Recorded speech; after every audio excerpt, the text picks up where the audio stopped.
Hey folks, it's Stu from Evolution Unleashed. Or is it? Today, we're looking into the world of deepfakes, and I'm going to show you how far this technology has come, what's available to you right now at your fingertips, and then we're going to talk about some of the downsides of this tech, some of the big scams that have already happened using deepfake technology. But before we do that, let's actually go and see how good it's got. And I'm going to give you a little example of a video I created of me using deepfake technology. Hey, folks, Stu from Evolution Unleashed here. Today's video is 100% AI generated. What is really quite sobering is how fast I was able to create this video. Firstly, I used 11 Labs to clone my voice using their professional version, which requires at least 2 hours of audio to learn the voice properly. Then I used HeyGen for creating my digital avatar.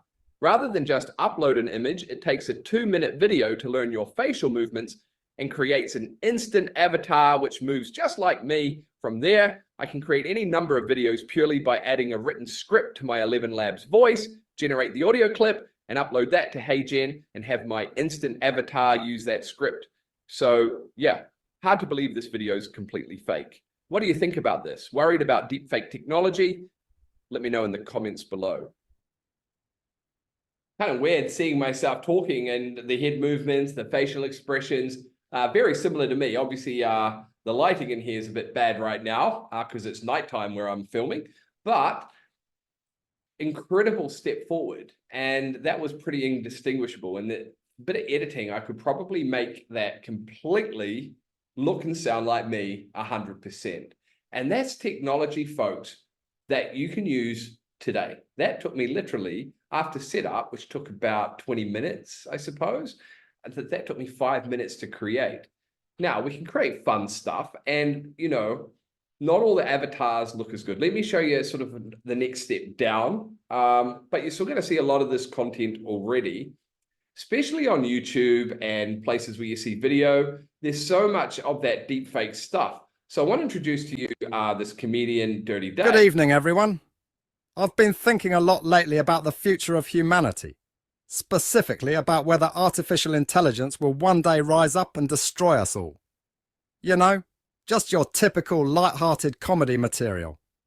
I mean, we're basically teaching computers how to think for themselves. What could possibly go wrong? Okay, I won't play the full clip. It's about 3 minutes. It is a pretty cool comedy routine. Amazing how funny the AIs have got too, but we're not here to talk about that. I'll drop the link for that video down below, but you can see it wasn't as animated, and that's because it's AI generated. Dirty Dave, he doesn't exist. He was generated in Midjourney and animated through HeyGen, so that was a completely fake guy. He does not exist, not a real human. Could you tell? Obviously, before he started moving, did you know it was fake? And the voice, didn't it sound pretty real?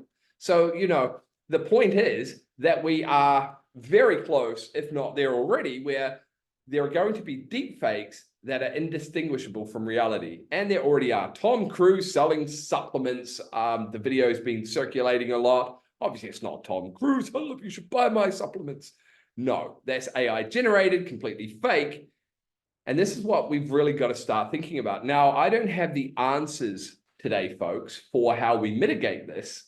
And I know that the companies that you can use to develop this, these sort of deepfake videos do put a few safety precautions in that you have to read a code to verify it's you, but there are workarounds for that. And it is, there's a ton of open source models where you won't have those restrictions. So the fact is, you're going to see deepfakes, you probably already have, and a lot of the content you're going to be consuming this year is going to be fake and you're not going to know. But there's a dark side to this technology as well. Let's go check that out, folks. This is a little bit scary for me. Let's actually get to the right screen. So this is 8 months ago, just to show you how long ago this has been happening. Now, this was audio only. Okay, so 8 months ago, audio very solved. And the US mum gets call from kidnapped daughter. So she reported this to the Senate. Obviously, they're trying to put in some safety guidelines. But essentially, and you can read this article. It was her 15-year-old daughter saying, hey, I've been kidnapped. She was crying, saying, Mum. And her daughter was on a ski trip at the time. So, you know, very believable. And she's like, Mum, I messed up. What happened? Suddenly a man's voice barked at her to lay down and put your head back. Right. And then, you know, Mum, these bad men have me. Help me in the background. And the mother believed this. Okay. So on and so on. So she negotiated with fake kidnappers until police arrived. But once the father rung the daughter, they realized that it was a scam. But the mother believed it entirely to be true. Now, that was just audio. Check this out. A $25 million USD Hong Kong deepfake scam shows the new AI risks in video calls.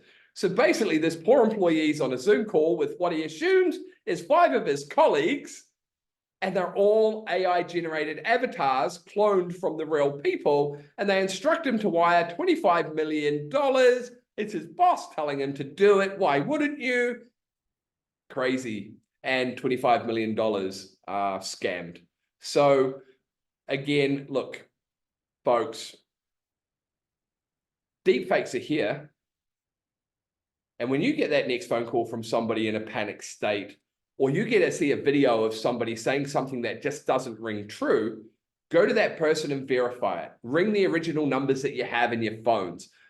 Look, we're all going to get sucked in by sort of deepfake technology. I think yesterday's video, I showed you a picture of a boy with his Frenchie made out of recycled plastic bottles. Clearly, it was an AI-generated image, but tens of thousands of people fell for it. There's another one which I'm aware of, where there was a beautiful plant, quite rare, this person claimed to have, and they were selling clippings for $500, took a bunch of money and disappeared because it was an AI-generated image, not real.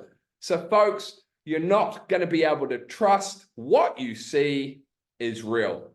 And that is sobering.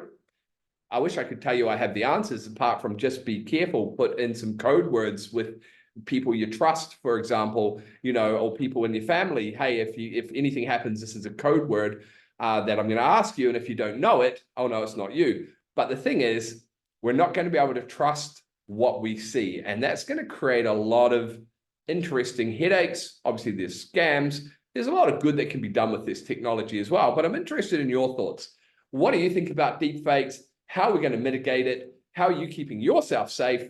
And what are you going to do when, you know, you're consuming content to make sure that what you're seeing is really what you're seeing? I really am posing a lot of questions today, folks. I don't have the answers, but it is something we need to understand. There will need to be some form of regulation, but look, regulate or not, the genie is out of the bag. You can't close Pandora's box. This technology is only going to get better and more accessible to people, and that tsunami of AI-generated content, including deepfakes, is going to flood the internet. It's going to flood social media. It's already begun. We're seeing fake stuff everywhere. Interesting times. Buckle up. This ride is just getting started, folks. So yeah, let us know in the comments what you think about deepfakes and what you're doing to keep yourself safe. And I'll see you in the next video, The Real Me, tomorrow. Peace.